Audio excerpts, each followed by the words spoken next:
Na edição de hoje do Entre Grades, vamos falar sobre o projeto Balcão da Cidadania, realizado na penitenciária Madre Pelletier em Porto Alegre, através das abordagens e vivências das realizadoras do projeto Simone Godfred, especialista em processo penal e processual, Simone Schroeder, mestre em Direito e doutoranda em Ciências Criminais. É daqui alguns segundos no Entre Grades.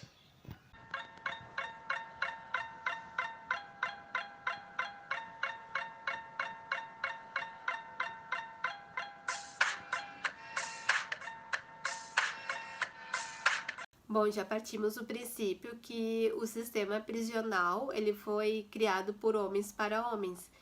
Então, basicamente, as mulheres são tratadas como se homens fossem.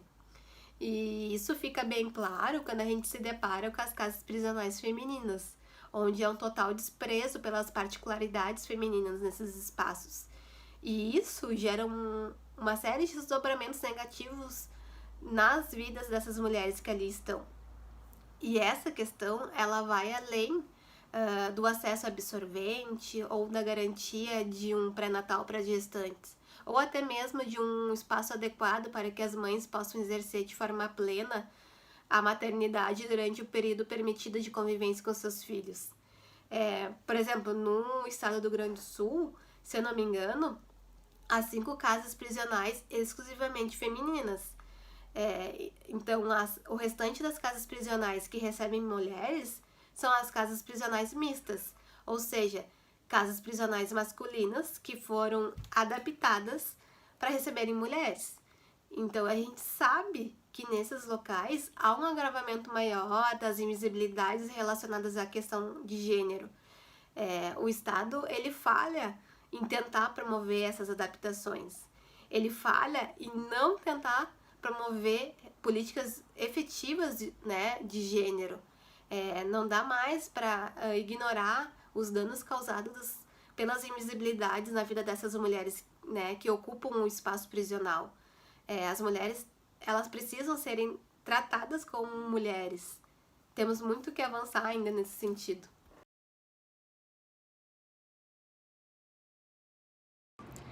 Trabalhar com mulheres presas é trabalhar a questão do acesso à justiça, perceber que essas mulheres devem ser protagonistas da sua própria história, ser sujeito de direitos numa execução fragmentada, cruel, em que a desinformação e as ausências são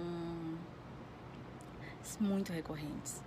Então, trabalhar no Balcão da Cidadania é acreditar e dar espaço de fala, voz e vez para essas mulheres que, dentro das suas privações e das ausências estatais, elas possam compreender e combater esse cárcere tão cruel e ter um entendimento, um empoderamento de saber quais são os seus direitos é uma ferramenta relevante para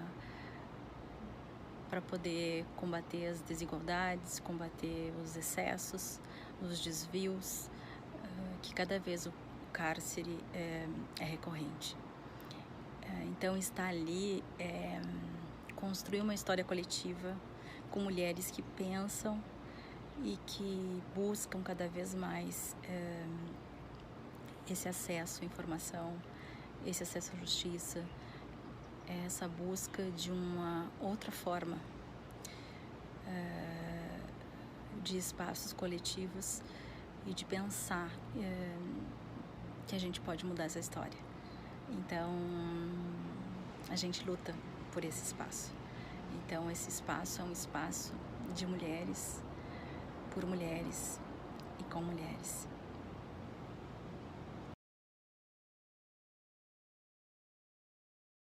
A solidão, ela é uma realidade cruel e que muitas compartilham, tendo em vista que a mulher, ela é duplamente punida. Primeiro porque ela praticou um crime que é uma conduta tida como masculina. E segundo porque ela renunciou ao papel socialmente imposto pela cultura do patriarcado à mulher, de mãe zelosa, dona de casa, mulher dócil. Então, em razão dessa dupla penalização, ela não é bem vista pela sociedade e nem mesmo pela própria família. E essa percepção faz com que ela seja abandonada pela família, pelos amigos e principalmente pelos companheiros durante esse processo de execução da pena, né? Então, quando a gente olha para a execução da pena feminina, a gente analisa que poucas mulheres recebem visitas, né, dos filhos, das mães e das irmãs. São poucas, porque a maioria não recebe visita. E isso está muito ligado à questão da dupla penalização, né? E a gente sabe que influencia muito também na questão da visita íntima, que é tão negligenciada nas casas prisionais femininas.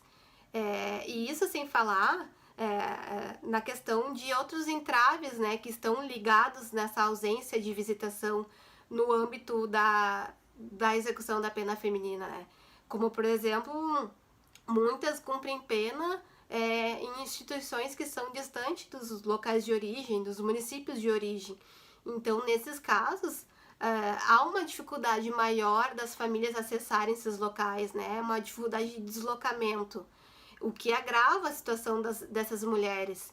E quando a gente olha para a prisão masculina, a gente analisa e verifica o quanto é diferente essa realidade, porque os homens eles conseguem manter o vínculo familiar, né? Eles recebem visita das mulheres, dos filhos, das mães, dos amigos, então eles conseguem manter a estrutura familiar, o que é de extrema importância, né, durante o processo de execução da pena.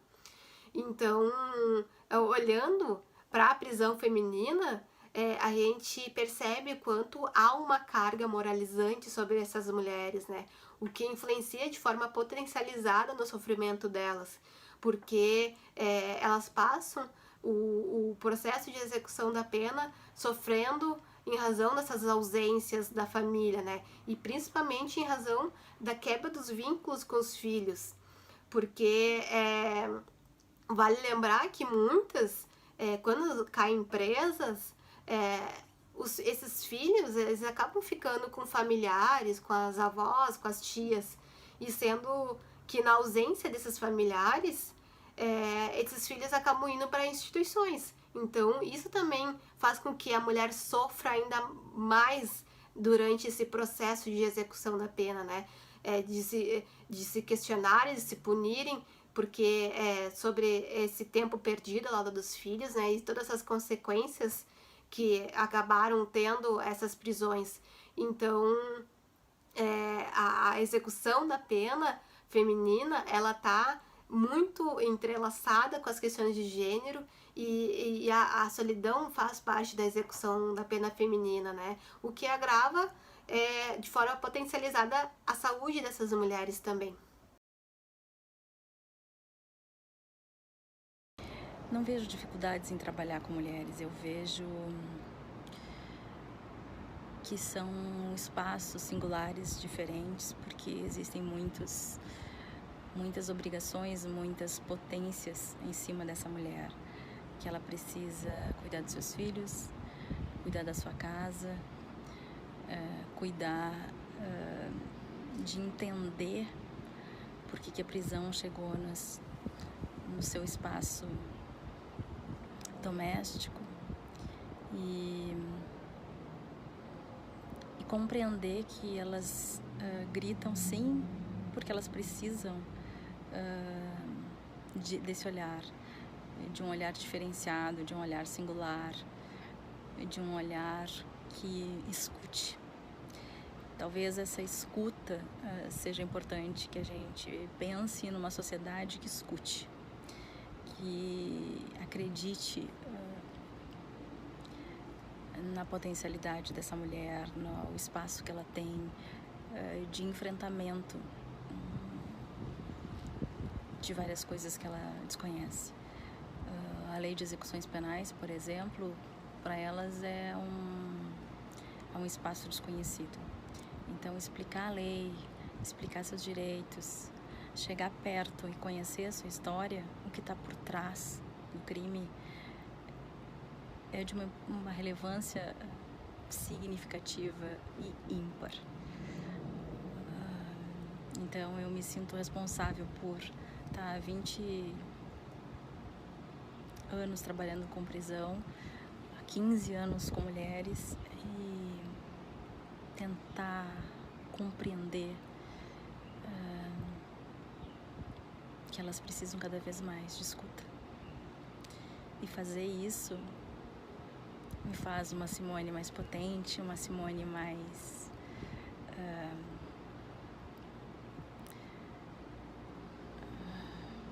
uma Simone mais coração, uma Simone mais de luta, uma Simone de resistência, uma Simone de perseverança.